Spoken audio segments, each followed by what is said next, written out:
Hello friends, नमस्कार।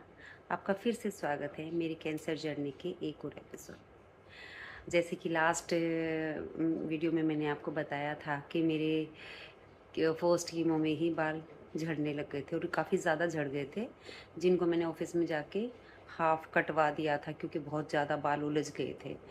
तो बस वो बाल उलझे और मैंने उनको ऐसे ही फ़ोल्ड करके बाँधना शुरू कर दिया कि मैंने कहा कोई बात नहीं, जब तक सर पे है तब तक तो उनको रखते हैं, क्योंकि वो बहुत पेनफुल था वो टाइम मेरे लिए।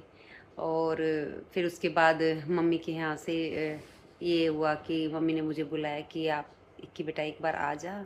और सब ब्रदर वगैरह है, कुछ मेरा बड़े ब्रदर हैं, वो यहीं दिल्ली में ही रहते हैं, कालका जी। तो उन्होंने बोला कि हम भी मिलना चाहते हैं कि एकदम ऐसे ऐसी चीज़ें कैसे बिगड़ गई हैं, क्योंकि उससे थोड़े दिन पहले जुलाई में ही मेरी बड़ी सिस्टर की डेथ हुई थी। एकदम से परिवार उस चीज़ से उभरा भी नहीं था कि एकदम मेरा पता लग रहा है कि भाई ये चीज़ें ऐसे हो गई है।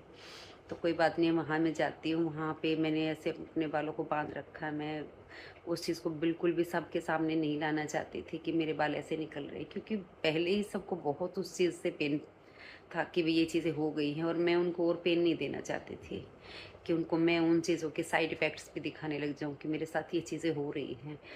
बस किसी तरीके से मैं एक रात काट के घर से वापस आई। वहाँ पे भी मेरे बाल इतने ज़्यादा निकल रहे थे कि मैं बालों को नॉर्मल भी अगर बांधूँ तो मेरे बाल हाथ में आ रहे थे। लिटरली मैंने अपने बालों को एक पॉलीथीन में इकट्ठा करना शुरू कर दिया कि मैं अपने बालों को पॉलीथीन में छुप डाल के अपने बैग में ही रख रही हूँ कि किसी को नज़र ना आए वो चीज़ें।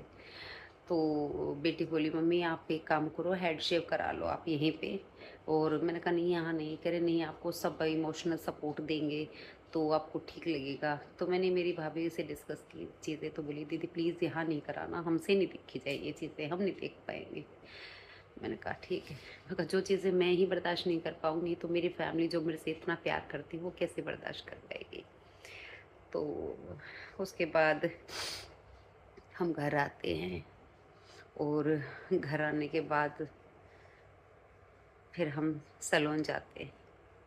और जब सैलून जाके जो चीज़ें होती हैं वो मैं आपको अपने नेक्स्ट एपिसोड में बताती हूँ कि क्या होता है, वहाँ का क्या मंजर था, वहाँ के स्टाफ का क्या रिएक्शन था, और मेरा क्या रिएक्शन था।